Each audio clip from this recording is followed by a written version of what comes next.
नमस्कार, स्वागत है आपका मुद्दे की बात में। मैं हूं आपके साथ विशाल पंडित। पेपर लीक होने के बाद सीएम योगी ने सख्त कानून के संकेत दिए हैं। पुलिस भर्ती और समीक्षा अधिकारी, सहायक समीक्षा अधिकारी परीक्षा का पेपर लीक होने के बाद से ही मुख्यमंत्री योगी आदित्यनाथ ने सख्त कानून बनाने के आदेश दिए हैं। यह दोनों ही परीक्षाएं फरवरी में शुरू हुई थी। इसमें बड़ी संख्या में अभ्यर्थी शामिल हुए थे। मामले को गंभीरता से लेते हुए मुख्यमंत्री योगी आदित्यनाथ ने दोनों ही परीक्षाएं रद्द कराकर दोबारा कराने के निर्देश दिए थे। इसके बाद ही शासन स्तर पर नए कानून पर मंथन शुरू हो गया था। नए कानून में आरोपियों के खिलाफ बेहद कड़ी कार्रवाई के प्रावधान है। वहीं मुख्यमंत्री ने कहा कि नए कानून में पर्चा लीक आदि में लिप्त व्यक्ति के खिलाफ बेहद कड़ी कार्रवाई का भी प्रावधान होगा। सरकारी नौकरियों में भर्ती की प्रक्रिया में पारदर्शिता बनी रहेगी। यह हमारी शीर्ष प्राथमिकता है। हमने पहले भी ये कहा था कि जो युवाओं के भरोसे से खिलवाड़ करेगा हम उसे छोड़ेंगे नहीं। पूरी पारदर्शिता के साथ हमने भर्तियां की, जिसमें 6.5 लाख युवाओं को रोजगार मिला। पुलिस और लोक सेवा आयोग की भर्ती परीक्षा प्रकरण में हमने कड़ी कार्रवाई की है। हमने सख्त निर्देश दिए हैं कि हर आयोग और हर बोर्ड में बड़ी पारदर्शिता के साथ भर्तियां हों। आपको बता दें कि पिछले दिनों जब पेपर लीक हुआ और जिस तरीके से कई बड़े बड़े नाम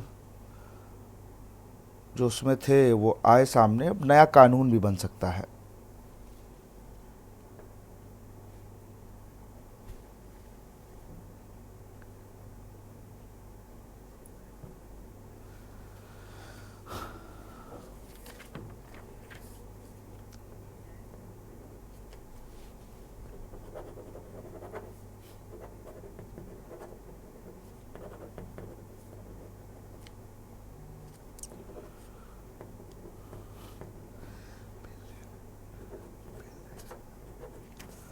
और इसी खबर पर हमारे साथ AK जैन जी हैं, पूर्व DGP हैं यूपी के, और संदीप मिश्रा है हमारे संवाददाता। सबसे पहले AK जैन सर के पास ही चलूँगा।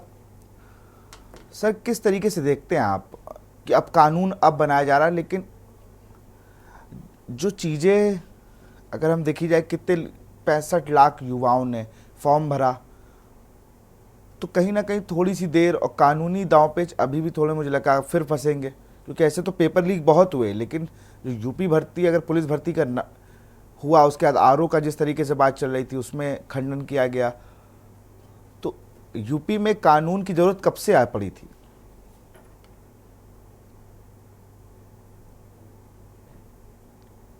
पर वो जो कानून है वो नकल रोकने का है। और जो इम्पोस्टर्स बैठ जाते हैं,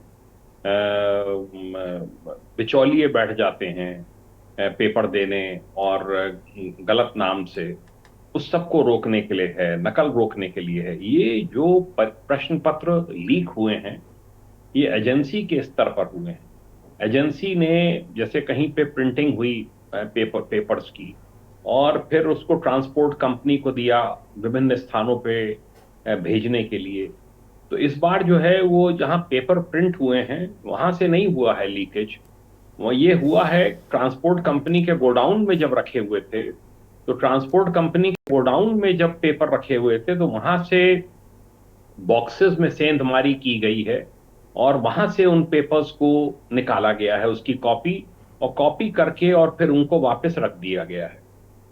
तो जो कुछ लूप होल विभिन्न जो प्रश्न पत्र आउट हुए हैं उनमें जो लूप होल बच रहे हैं उनको प्लग करने के लिए मेरी समझ से कानून बनाया जा रहा है। मैंने हालांकि उसका ड्राफ्ट नहीं पढ़ा है, वो बनाया जा रहा है, और वो एक सही कदम है जिससे कि कोई भी अगर प्रिंटिंग के स्तर पर, कोई अगर ट्रांसपोर्टेशन के स्तर पर कभी भी उसको लीक करता है, या जहां पे स्टोरेज होता है परीक्षा केंद्रों के पास वहां पर, तो वो सब कवर होने चाहिए और उसमें कहीं पर भी कोई लूप होल नहीं रहना चाहिए। और इसमें लाइफ इम्प्रिजनमेंट का इसमें प्रोविजन किया जाना चाहिए। इसमें इतने कठोर इसमें सेक्शंस होने चाहिए कि कोई 10 बार सोचे इसके पहले कि वो इस प्रकार की हरकत करे, क्योंकि इससे जो छात्र हैं और जो परीक्षा देने वाले हैं बच्चे, उनको बड़ी भारी दिक्कत होती है।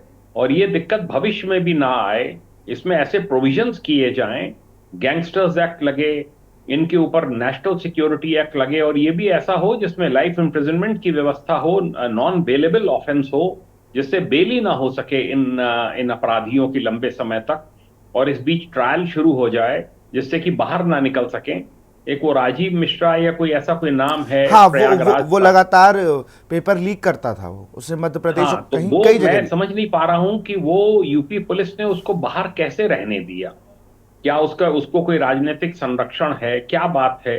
जो वो अगर पेपर लीक करता रहा है और जानकारी में रहा है, तो उस पर गैंगस्टर और एनएसए क्यों नहीं लगा? ये भी एक विचारणीय प्रश्न है, और लगना चाहिए। और ऐसे लोगों की तो जो अवैध संपत्तियां उन्होंने खड़ी की हैं, उनके ऊपर बुलडोजर चलना चाहिए। गैंगस्टर एक्ट में ऐसे सबकी संपत्तियां जब्त की जानी चाहिए। इसमें तो किसी तरह की कोई रियायत कहीं से कहीं तक नहीं होनी चाहिए। बिल्कुल, बिल्कुल सर, क्योंकि जिस तरीके से युवाओं के भविष्य को आप खराब कर रहे हैं, आपने पेपर लीक कर दिया चंद लोगों के फायदे में, कहीं ना कहीं एक बहुत बड़ा वर्ग परेशान होता। संदीप मिश्रा मैं समझता, लगातार संदीप विपक्ष भी हमलावर था, और कांग्रेस की तो गारंटी थी कि हम इसको कानून बनाएंगे, लेकिन सीएम योगी आदित्यनाथ गारंटी नहीं देते हैं। मुझे लगता है वो सीधे अमल करते हैं फैसलों को, और ये होना भी चाहिए। बहुत दिनों से इंतज़ार था कि कोई पेपर लीक इस तरीके के कानून को।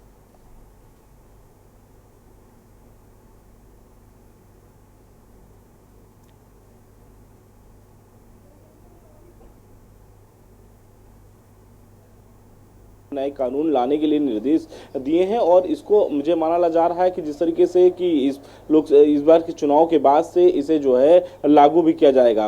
लगातार प्रावधान को लेकर के जो एक नीति बनाई जा रही है, उस पर जो है योगी सरकार मंथन कर रही है। इसके साथ एक समिति बनाई जाएगी, उस समिति पे इस पूरे नए कानून को जो है पटल पर रखा जाएगा। तो साफ तौर पे फिर उसके बाद से इस नए कानून को लाने की अनुमति मिलेगी। लेकिन साफ है कि फरवरी माह में हुई 2 परीक्षाओं में जिस तरीके से परीक्षाओं को टाल दिया गया, मतलब यानी कि नकल पकड़ी जाती है, और इसमें नकल माफिया जो है वो परम सीमा पर होते हैं। तो कहीं ना कहीं विशाल इन सारी चीजों को देखते हुए नए कानून की आवश्यकता भी थी, और इस तरीके से विपक्ष ने लगातार हमलावर किया था कि हमारी सरकार अगर आएगी तो निश्चित तौर पर नए कानून का प्रावधान जो है वो लागू किया जाएगा और उसे लाया जाएगा। लेकिन उत्तर प्रदेश के मुख्यमंत्री योगी आदित्यनाथ जल्द ही लागू करने वाले हैं, यानी कि लोकसभा चुनाव के बाद से इसे जो है पूरी तरीके से लागू कर दिया जाएगा। इसको लेकर लगातार जो है उत्तर प्रदेश में जिस तरीके से मुख्यमंत्री जी ने कहा था कि कैसे लोग बेरोजगार घूम रहे हैं, कैसे लोग जो है नौकरी पाने के लिए भटक रहे हैं, तो निश्चित तौर पे इन सारी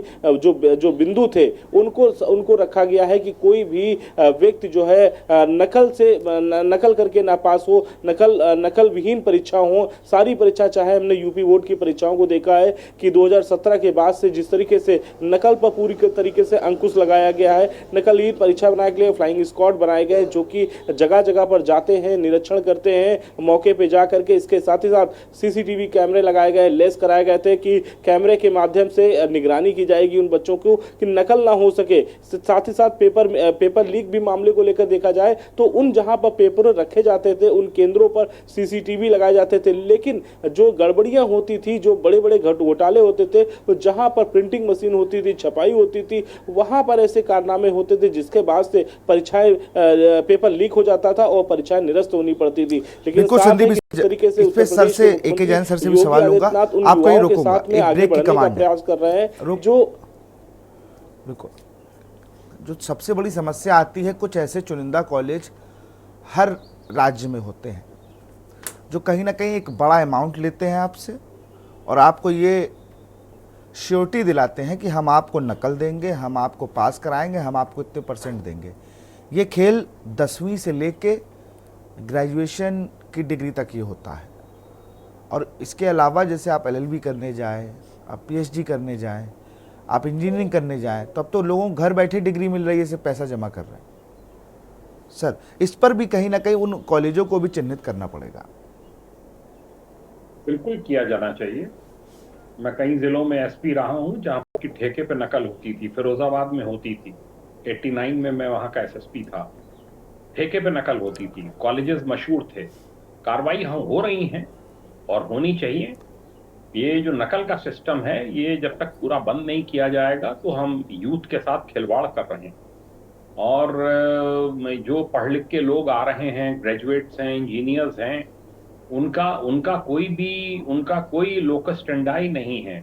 वो कहीं स्टैंड नहीं कर पाएंगे आगे चल के लाइफ में अगर वो नकल करके पास हुए हैं, क्योंकि आईआईटी वगैरह और जो और मेडिकल के टेस्ट हैं जो और हैं, उन सब में वहां नहीं ये सब हथकंडे चलेंगे। तो ये तो सभी को, पूरा सिस्टम को इसको साफ करने की जरूरत है, और इसके लिए पब्लिक का भी सहयोग मिलना चाहिए, क्योंकि पब्लिक भी, मैंने देखा कल्याण सिंह गवर्नमेंट में राजनाथ सिंह एजुकेशन मिनिस्टर थे, तब वो नकल अध्यादेश लाया गया था और उसमें बड़े पैमाने पे अरेस्ट हुई थी। उसका बड़ा विपरीत असर बीजेपी के ऊपर पड़ा था और लोगों ने उसकी आलोचना की थी उस एक्ट की। तो हमें एक पब्लिक में भी अवेयरनेस लानी होगी कि हमें जो नकल करके हम बच्चों को पास करा रहे हैं, इससे हमें दूर रहना होगा। और अगर हम इस तरीके से करा के अगर बच्चों को हम आगे बढ़ेंगे तो उनका कोई भविष्य नहीं रहेगा। वो डिग्री लिए घूमते रहेंगे, किसी मतलब की नहीं होगी, एक एप्लीकेशन नहीं लिख पाएंगे। तो ये हमें सबको समझना होगा, पब्लिक में भी अवेयरनेस लाने की इसके लिए जरूरत है। संदीप, अगर बात की जाए तो आपके पास भी लोग टकरा जाते होंगे, या कि हमें ये डिग्री दिलाने के नाम पे इतना पैसा हमसे ठग लिया, हमें बताया था ये होगा। अब हर कोई तो नहीं जाता पुलिस के पास, उनको पता भी है कि हम गलत काम कर रहे हैं। लेकिन आप समझिए कि कितना ज़्यादा, अब एक छोटी सी डिग्री, कोई मान लीजिए बीटेक ही करना है, डिग्री छोटी नहीं लेकिन मैं बात बता रहा हूँ, बीटेक करना है किसी को, तो उसने ठेका दे दिया किसी फला कॉलेज में। अब फिर उसको नौकरी नहीं मिल रही है क्योंकि उसने तो कुछ पता ही नहीं है उसको। अगर उसको नौकरी मिल भी जाएगी तो क्या ही बनाएगा वो सिविल इंजीनियर। तो ये टकरा जाते होंगे आपसे भी कई लोग। बिल्कुल विशाल, देखिए निश्चित तौर पे जिस तरीके से आपने कहा कि बिल्कुल मुझसे टकराते हैं और मुझसे मिलते रहते भी हैं लोग ऐसे कि डिग्री कैसे मिलेगी, डिग्री कहाँ से मिलेगी, मुझे किस तरीके से मिलेगी। लेकिन साफ है कि जिस तरीके से हमने कुछ समय से देखा है कि चाहे कानपुर यूनिवर्सिटी हो, चाहे फैजाबाद यूनिवर्सिटी हो, या फिर बलिया यूनिवर्सिटी हो, तो बहुत से जो यूनिवर्सिटी हैं, जो छोटी छोटी कॉलेजों को उन्होंने अपनी संस्था दे रखी है, वो कहीं आउटर पे जा करके, दूर दराज में जा करके अपने कॉलेज का निर्माण कराते हैं। और लगभग जो मेन रोड होती है उससे लगभग जो है काफ़ी दूर उनका कॉलेज होता है। जब कभी फ्लाइंग स्क्वाड की टीम उनके पास में कॉलेज तक पहुंचती है तो उसको वहीं से पता चल जाता है, क्योंकि उनकी टीम एक वहां पर मौजूद होती है। वो टीम मौजूद होती है, वो तुरंत फ़ोन करती है उनके पास में कि आपके यहाँ टीम किस तरह से छापा मारने के लिए आ रही थी। तत्काल में वो सब अपनी फौरन स्थितियाँ सही सामान्य कर लेते थे। लेकिन जो स्थितियाँ जो कभी टीवी में देखने की मिलती थी, कि कभी फिल्मों में जो सीन क्रिएट होता था, लेकिन आज भी कहीं कहीं ऐसी जगहों पर ऐसा होता हुआ नजर भी आ रहा है। विशाल, सबसे बड़ी बात यह है कि इन नकलविहीन, अरे राजधानी के बगल में बाराबंकी में तो जो है संदीप, आपको अभी कुछ दिन पहले का मामला है, प्रावधान लाया जा रहा है। बाराबंकी में जिस तरीके से एलएलबी के पेपर चल रहे थे और पूरे इजी नोट लेके बच्चे बैठे हुए थे, पूरा पेपर उतार रहे थे, ये तो लखनऊ से थोड़ी दूरी का मामला है।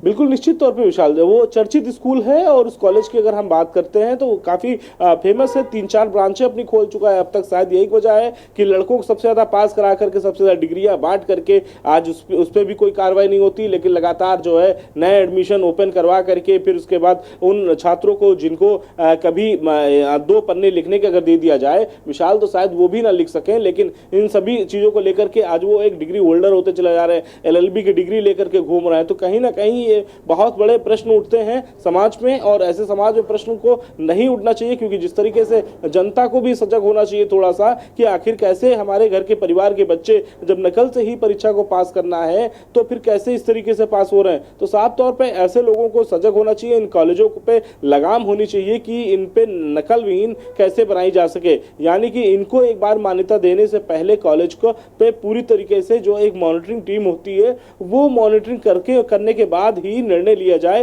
कि ऐसे कॉलेजों को क्या मान्यता दी जाए या फिर ना दी जाए। क्योंकि जब हम लखनऊ के सटे हुए जिलों की अगर बात करते हैं, वहां पर जब नकल की जो वीडियो होती है वो सामने मौजूद आती हैं, और उसके साथ ही साथ कई बार ऐसा देखने को मिला है कि जो आसपास के जिले हैं वहां पर नकल कैसे कराई जाती है, किस तरीके से मास्टर जो है ब्लैक बोर्ड पर लिखवा करके चले जाते हैं। तो बहुत से ऐसे चीजें हैं जो हमने भी देखी हैं और जो समाज भी देख रहा है आज की डेट में। लेकिन कहीं ना कहीं इस पे लगाम लगाने के लिए एक नए कानून की आवश्यकता है।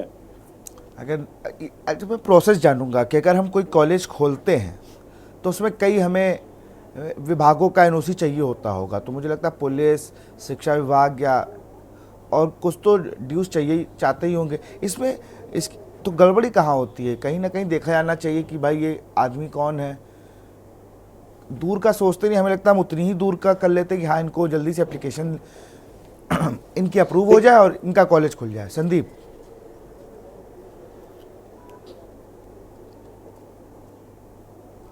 विशाल देखिए, जैसे हमने अप्लाई किया लखनऊ विश्वविद्यालय में और अपने कॉलेज के लिए मैं मान्यता चाह रहा था, तो उसको लेकर के लगातार अगर मैं जब अप्लाई करूंगा तो उससे सबसे पहले हमारी जो कॉलेज की जो एनओसी होगी वो कैसे मिलेगी, ये एक प्रावधान को समझना होगा कि कैसे मिलती है। सबसे बड़ी बात ये है कि जब हम अपने विश्वविद्यालय प्रशासन में जब अपना फॉर्म हम सबमिट करते हैं तो वहाँ पर एक फॉर्म होता है, उस फॉर्म को भरना होता है। इसके साथ साथ आपके कुछ उसके नियम होते हैं, वो नियमों का आपको फॉलो करना होता है। सबसे बड़ी बात ये है कि आपकी जो चारों तरफ की जो बाउंड्री हो वो लगभग जो है 8 फीट के आसपास की होनी चाहिए, जिससे कि कोई बच्चा इधर से कूद करके वो दूसरी तरफ ना जाए। तो वे नियम होते हैं। इसके साथ साथ आपके पास खेल का मैदान होना चाहिए जो जहां बच्चे सही से खेल सकें और बच्चे वहां पर बैठ करके भी पेड़ के नीचे भी पढ़ाई कर सकें। तो ये एक प्रावधान होना चाहिए। इसके साथ ही साथ जो हम कमरों की अगर बात करते हैं तो वो 40 बाई 20 के कमरे एक मिनिमम होने ही चाहिए आपके पास। ठीक है संदीप, लेकिन मैं ये जानना चाह रहा था कि स्कूल किसका है, स्कूल किसका है, ये क्या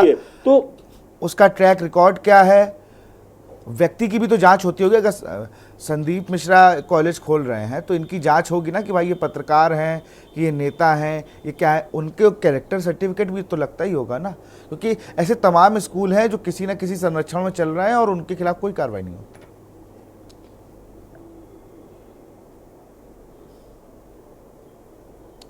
मिसाल देखिए, साफ है कि जिस तरीके से हम अगर हम स्कूल मान्यता की अगर हम बात करते हैं तो एक पब्लिक की जो एक व्यक्ति की जो चीज़ें होती है, जांच होती है, उस पर जरूर प्रश्न खड़े होने चाहिए। क्योंकि जब हम अपना हैसियत प्रमाण पत्र बनवाते हैं तो हम कोर्ट से बनवाते हैं, हम अगर अपना जाति प्रमाण पत्र बनवाते हैं तो कोर्ट के माध्यम से बनवाते हैं, हम अपना निवास बनवाते हैं तो कोर्ट के माध्यम से बनवाना पड़ता है। इसके साथ ही साथ हमारे ऊपर कोई आपराधिक छवि तो नहीं है या हमारे ऊपर कोई ऐसी बड़ी घटना तो नहीं, हमारे मुकदमा तो नहीं हमारे पर पंजीकृत है। इन सभी चीज़ों की जांच होती है, थाने स्तर से लेकर एलआईयू स्तर तक लेकर उसके बाद एडीएम तक जो हमारी जांच होती है वो जांच पूरी होती है। उसके बाद कहीं जाकर के हम अपनी चीज़ों को लगा पाते हैं। लेकिन हो सकता है कि जब जो हमारी छवि अगर खराब है तो लोग जो है अपनी छवि के नाम पर ना लेकर के अपनी माता के नाम पर या अपनी पत्नी के नाम पर या अपने भाई के नाम पर जो है ऐसे लाइसेंस लेते हैं। और अधिकतर देखा गया है, बहुत से ऐसे कॉलेजेस हैं जहां पर ऐसी चीज़ें देखने गई। हम अगर अभी जहां बाराबंकी की आप कॉलेज की बात कर रहे थे, उस कॉलेज की अगर हम बात करते हैं